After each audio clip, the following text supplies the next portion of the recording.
So you guys know I always say leave your request down in the comments, and if I like your idea I'll get to it. So this week when I had a comment asking me to make a Coke squishy, of course I was all over that because one, I love a Coke Zero in my life, I'm a big fan. I also love to make little drinks and food inspired squishies. But tell me why when I went to search for this comment, I found requests to make a Coke squishy for as long as 8 years ago. 8 years, 7 years, 6 years ago, 5 years ago. I had a comment a year ago. That's awful of me, but hey, your wish is my command, and it may be 8 years later, but I am making it. So to make the mini Coke squishy, what I did was I took a piece of high density foam, I drew around a little shot glass that I've been using to mix up my squishy paint in, and as you could tell, this gorgeous green colour, this was the one that I used yesterday to paint that little dumpling. So once I had the circle traced out on the top and the bottom of the piece of foam, I then got to cutting. I cut it out into a cylinder shape and I kept on smoothing for the life of me. At this point, my scissors actually went blunt, and then turned into a disaster because I tried to sharpen them and I ruined them. So I don't know what I'm going to do about that. I bought a new scissor sharpener off Amazon, so hopefully that'll arrive tomorrow, but we will see what happens because this could be a disaster in the making. My favourite scissors are ruined. But once I had my cylinder shape, I rounded off the top and bottom edge, and then it was time for painting. So I stabbed in my usual barbecue skewer and I got to work. I actually used up the leftover green paint that I had from the squishy the day before because, you know, we need layers on here. Waste not, want not. We may as well use that up as layer 1 because we're never going to see the colour of that anyway. I did 5 layers on total using the red paint that I mixed up, and as you would have seen, I used my favourite acrylic paint, my fabric medium and my PVA glue, just mixed it up and got to painting, leaving it to dry in between each of those 5 layers. Now you may have noticed I actually switched out the barbecue skewer on this one to my handy dandy new little stands that I made. I just took some garden wire, twizzled it round into a spiral and added a little stick up the top, and this works out perfectly holding my DIY squishies whilst they dry. I've now got a new little drying technique as well, which is working out amazingly and drying them so much quicker. It's basically just a fan poking in the cardboard box and it almost acts like a little oven in there and it dries so quickly. So there's a tip for you. Maybe I should share a behind the scenes of that.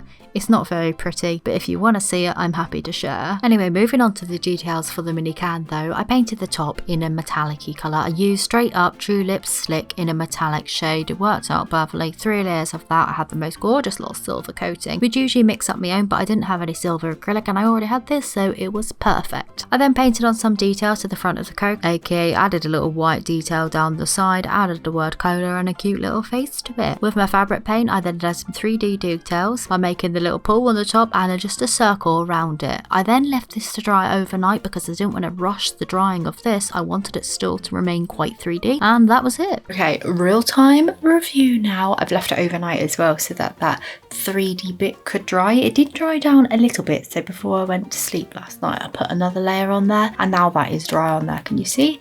It's like 3D little pull and the little kind of, I don't know, metallic rim at the top of a Coke. I really love this. I think it's so cute. I did realise though that I was going to be doing like a set, so a can of Coke, a little chips, maybe a little burger, and I'm going to have to make those a little bit smaller and chubbier now to fit the actual can of Coke. So there is that.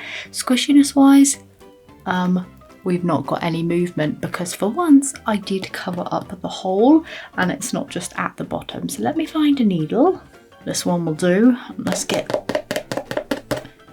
a little stab happy. Oh my goodness, I had 2 needles in my hand without realising. That could have ended badly, so let's just squish that. That's still a little bit too slow for me. Put that other needle down. I can't believe I just did that. Again, I'm going to go in at the top as well. Look at that.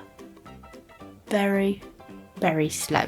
Oh, have I made a mistake filling in that hole too much? I probably have. I'm going to create a new hole, bigger one, with the big needle. There we go, I've got a hole in the bottom. You can hear it.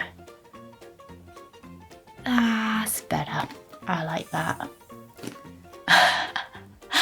I love it when it has a little face and then I squish it and it always looks like so scared. I'm like not happy about the fact that it's being squished. It always just looks so concerned. But yeah, there we go. Look, mini Coke done finally. I can't believe I had requests in my comments for that long. But yeah, it's all done now. A little can of Coke. We'll be waiting here for about 2 months for that to actually rise back up. So hopefully you enjoyed today's video and hanging out with me. Again, I am doing every day of June, so stay tuned for tomorrow's video, which will not be a foam squishy. I'll do something different for tomorrow, maybe a paper one. Shall we do a paper one together? But yeah, thank you so much for hanging out with me, and I shall see you tomorrow for another video.